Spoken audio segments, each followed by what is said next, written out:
Welcome to Heartspeak Podcast, episode 161, Standing Strong on the Edge of Chaos.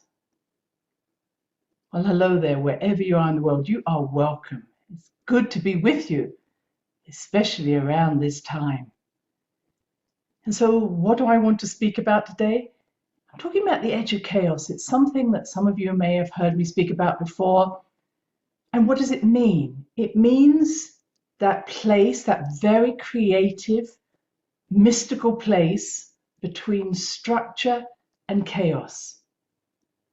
In quantum physics terms, it's between the implicate and the explicate order.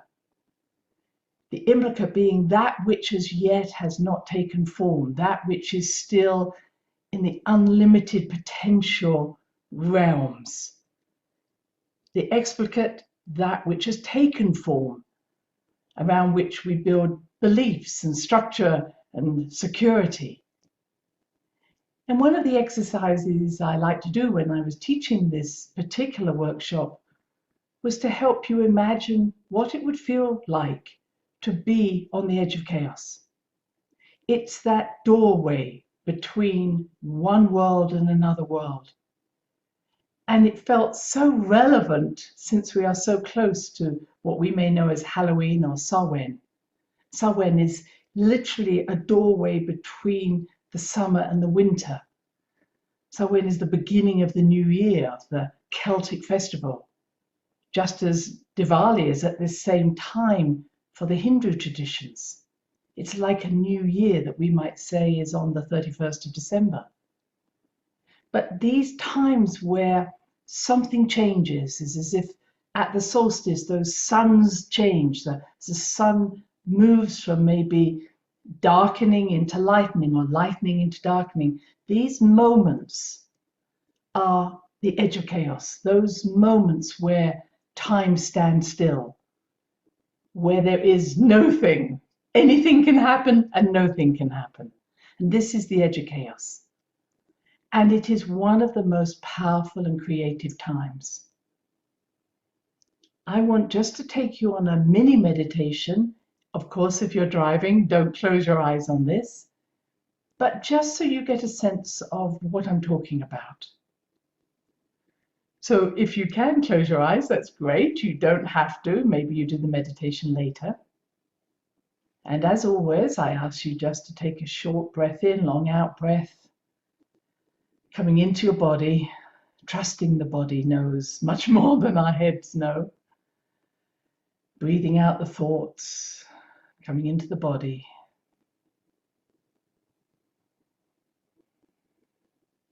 And then take your awareness to your heart chakra, center of your chest. And just see yourself through your heart standing on a bridge. And underneath the bridge is water. It's a bridge across a river.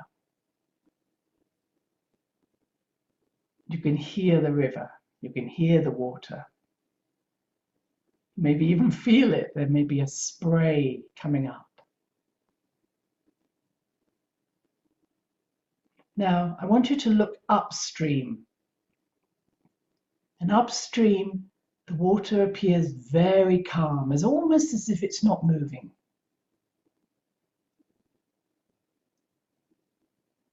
And then underneath your bridge are stones, rocks. And that full force of water that's coming from upstream hits those rocks.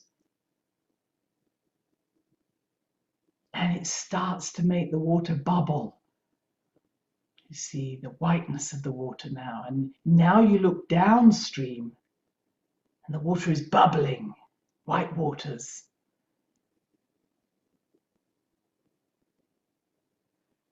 Okay, so now I want you to look upstream at the stillness, the slowness of that water, and ask yourself, how does that feel?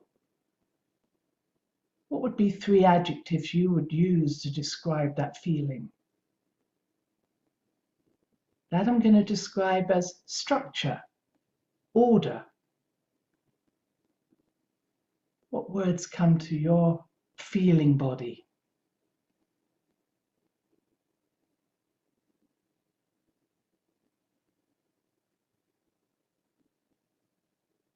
And then just to turn and look downstream where the water is bubbling. That's what I'm going to call more chaotic energy. How does that make you feel? Again, what are the first 3 feelings that you would write down?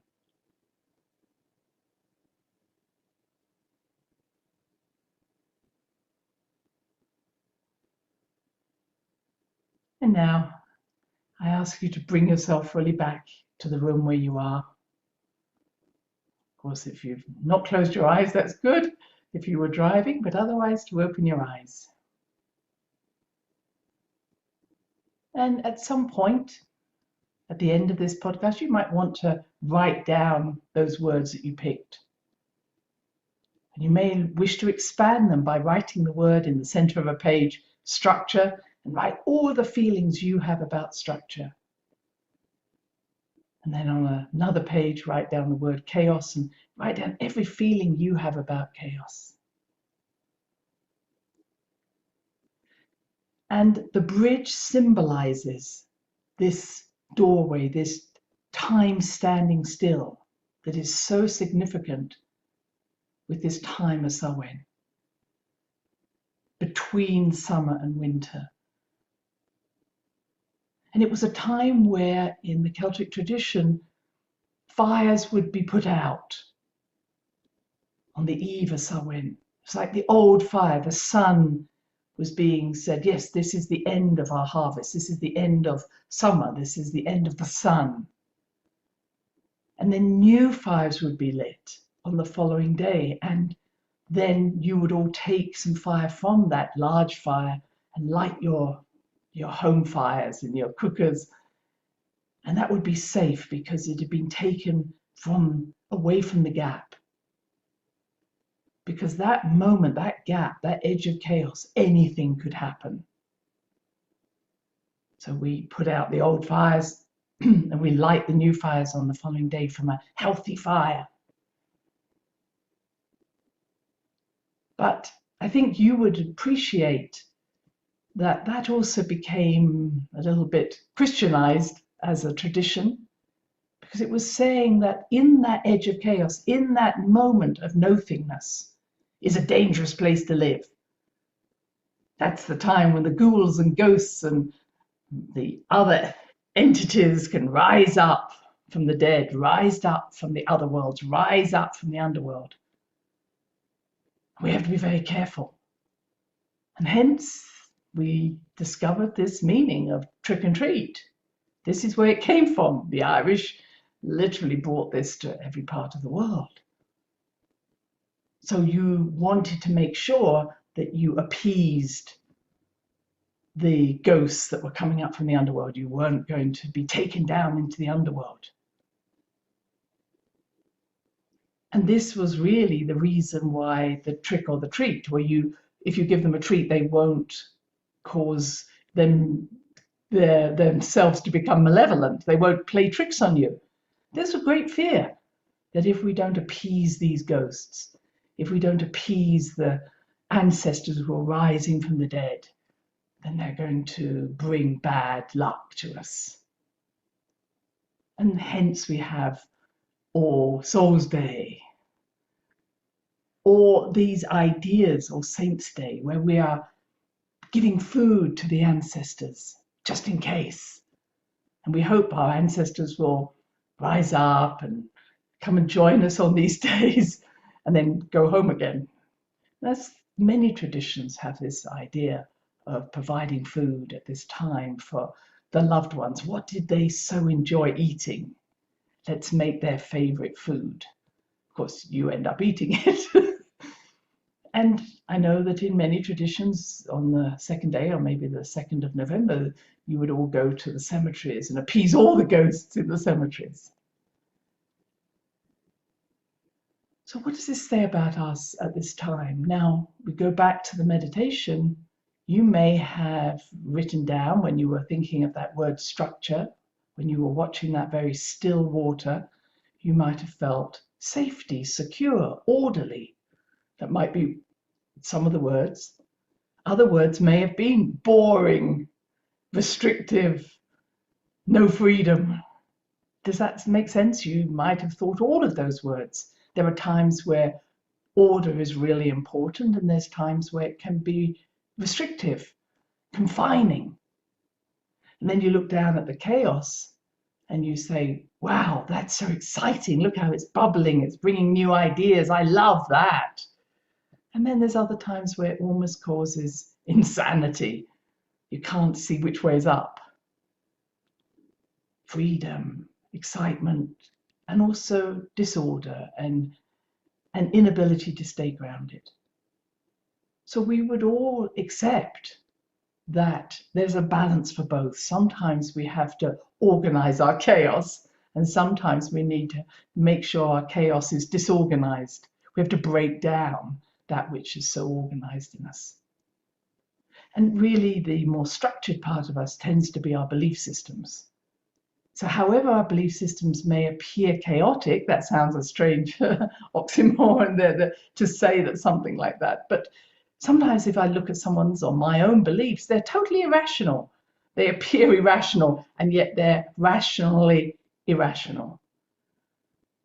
They make sense to me even if they are, if I look at them from afar, completely crazy. Yes? So what beliefs are actually helping me to live on the edge of chaos? It's not about breaking down all the beliefs and no longer having any structure, but nor is it to live in a fantasy world that I can't actually manifest. And we could say there's another part of it. We may have in our chaotic, the downstream energy, maybe, oh, I've got lots of ideas, I have lots of dreams, I love meditating, I have lots of fantasies, but nothing's actually becoming manifest. Lots of ideas, but nothing's created a structure. On the other hand, I may be so structured I don't have space for new ideas. So what we know about quantum physics and this edge of chaos, and the same as this time standing still over the time of Samhain, we're seeing that that's where we are now. And it's interesting that if I look at the astrology for October 31st, we have Saturn in Aquarius, Saturn's structure. Aquarius, somewhat an organized structure. And it's squaring the sun in Scorpio, which is all about chaos. So it's very interesting that this year we have this really strong square between the more chaotic Scorpionic energies and the more structured Saturnal and Aquarian energies. And I think that's what we're feeling. And when I was feeling, I've been looking at immunity because, of course, that is my way in which I can look at the world. Where is our immunity, our sense of our me versus you, but also me and you? So it's where do I know who I am and where do I know who you are, and where we have a healthy relationship between the two. That to me is again part of this time standing still. It's a healthy relationship between summer and winter. It's not one is good, one's bad. It's about actually being able to work and be in both structure and chaos at the same time. So when I looked at this sense of immunity is very much forefront at this moment. And what do we, if I had a castle, I'm going to go back to my English castles, if I had a castle, it would be not creating a place which was so defended that I wouldn't let anybody in, but also creating a space that whoever I did let in was going to nurture and help me grow as a spirit, as a soul. So that castle door is another part. And I'm sorry to use my metaphors, but it's almost like that's that moat where there's a drawbridge that goes across the moat before you get to the castle door. That's that space, that edge of chaos. You're neither in the old world nor are you in the castle. And I feel that's where we are. I hope you're following my metaphors here. So here you are. Someone is saying, let me into your castle. Let me into your body. Let me into your heart. And clearly we want to use our wisdom and our experience and our intuition to know, do I want this person in? Now, some of you may have been so hurt in the past, you've got soldiers already shooting them before they've even come up to the drawbridge. And others, unfortunately, are being coerced to allow people in who really don't deserve to be with you. And one of the ways, as we know, that has been used to bring soldiers into a protected place has been the Trojan Horse. And I think this is so significant at this time. I try to stay away from a decision of whether someone should take the jab or not, or whatever's happening. It's not my choice. But I want us to understand our vulnerability to the Trojan horse. Again, not one way or other in terms of the vaccine. However, I know, having been in medicine or been around drug production, we're always looking for how do I get beyond the person's own defenses so that this can be taken to the place I want it to be. And I think there is a Trojan horse happening here where certain promises are being made. Remember, trick or treat. If you do this, then I'll give you the treats. And the treats might be, you'll be able to travel. You'll be able to be safe. You're going to visit your family.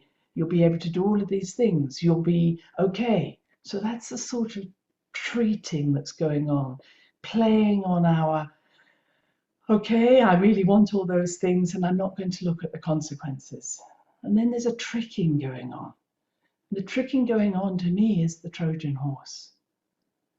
The don't look at this part, and if you do, we're going to see you as someone who doesn't trust other people or maybe even subversive. And yet, my concern is that without the proper information, we're not able to see what are we allowing into our bodies through our natural immunity. Where are we willing to kill our own soldiers, basically, so that we can get the treats? Where are we willing to destroy something that's important to us so we can all just move on?